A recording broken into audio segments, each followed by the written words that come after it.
can enable improved performance.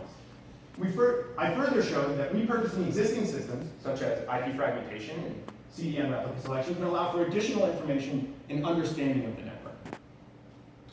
So to zoom out to some meta things, during my time at Northwestern, I've authored 8 papers, 4 of which make up this thesis.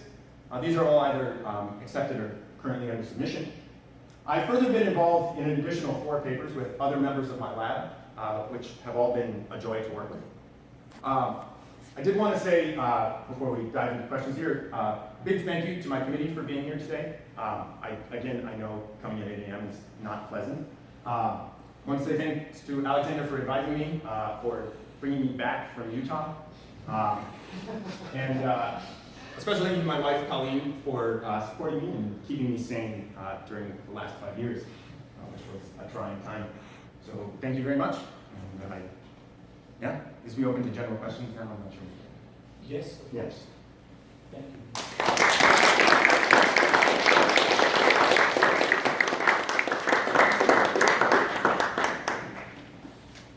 Any questions? Yeah. So, question about Oak. You kept saying that it would report load times when the page loading was done. Yeah. What do you mean by page loading done? So what we actually ended up doing was we would wait for the JavaScript event, the page load complete, to fire, and then we would just wait 30 seconds. So that would let everything that was actually going on finish up. But there are a few sort of standard heuristics and different approaches on how to do that.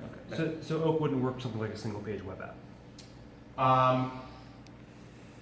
Right, yeah, well, you're never loading the page in. Now, if the things it remembers are persistent, right? So it could be that you load the page once, you have whatever experience, you use it. When you come the next time, it has whatever effect. It potentially directs you to the alternative.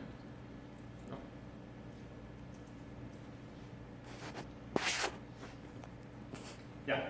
So I like you had the stacking showing the different pieces that are in. They're all neat examples of kind of adding communication and streams to it. If you think about all of them together, is there some bigger lesson of like how to add communication or what the benefit of it is that maybe you wouldn't have picked up if you were looking at one of the individual pieces? I think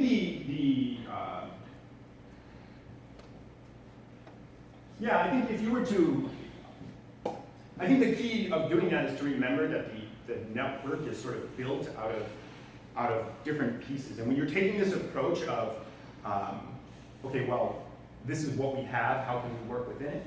Right, that sort of invites you to think about things in a very compartmentalized fashion. Right, so then you can think about something like Wi-Fi, right? And instead of sort of getting caught up in some of the other components of Wi-Fi and some of the potential interaction, it sort of invites you to focus on what's actually happening in that home network, right? What's happening at the Wi-Fi level? These radios are going nuts and they're colliding, right? So when you think about this, think about it in this model, you end up breaking it into compartments, which I think makes it significantly improves your ability to come up with these sort of added communication models, right? If you try and think about a big, like, entire stack at once, you end up, I think, that lends itself to design where you're like, okay, well, if we could throw the whole thing out, we could replace all of TCP and we could do this, and those are great pipe dreams, but to actually get things done, I think rigid compartmentalization is an interesting approach. I don't know about good approach.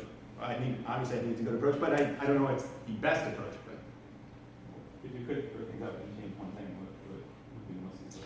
Ooh. I think probably somewhere in between the transport and network layers, and try and move back towards I think like what SDNs are trying to do now, right? Basically avoiding, like not committing so hard to the end-to-end principle. I think that hampers a lot of this. I guess also by forcing compartmentalization. Put pretty more smarts into the network.